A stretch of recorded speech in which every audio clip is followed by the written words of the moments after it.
une influenceuse très célèbre sur les réseaux sociaux. Puis j'ai annoncé à mes abonnés que j'étais enceinte et je savais que je serais plus populaire et que j'attirerais l'attention. Félicitations, vous avez une petite fille en bonne santé. Mon bébé ne ressemblait à rien, elle ne me ressemblait pas du tout et surtout, elle était très laide. Êtes-vous sûr que c'est mon bébé? Oui madame, ce bébé est bien le vôtre. Dès que le médecin est parti, j'ai su ce que je devais faire.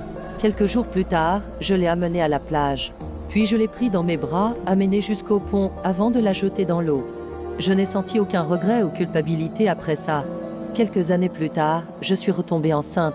Cette fois-ci, mon bébé était magnifique et me ressemblait beaucoup. Moi et elle avions un lien très fort et attachant.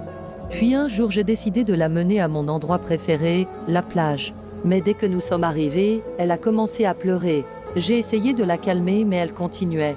Je t'en prie, ne me jette pas cette fois. C'était samedi, je me préparais pour aller sortir entre filles. J'ai donc commandé un Uber pour aller me déplacer à l'endroit prévu. Après quelques minutes d'attente, mon Uber était arrivé d'avance.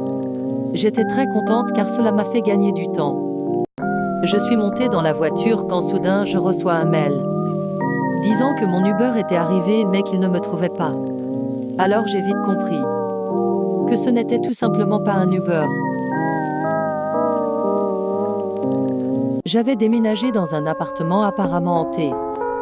Aucune lumière était allumée. L'immeuble était assez isolé. Et en plus, il n'y avait personne comme réceptionniste.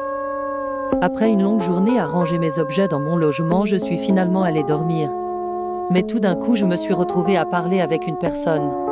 Et quand je la parlais, elle me disait rien mais buvait juste son thé. Je trouvais ça bizarre et je commençais à avoir un mauvais pressentiment. Soudainement, elle s'est levée et dit « Nous t'observons, Mila ». Et elle disparut aussitôt. J'avais tellement eu peur que j'étais retournée dans ma chambre. Et qu'est-ce qu'elle voulait dire par « Nous t'observons ».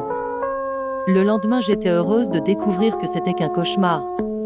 Alors que je me prenais quelque chose à manger. C'est là que je remarqua 2 verres de thé sur ma table.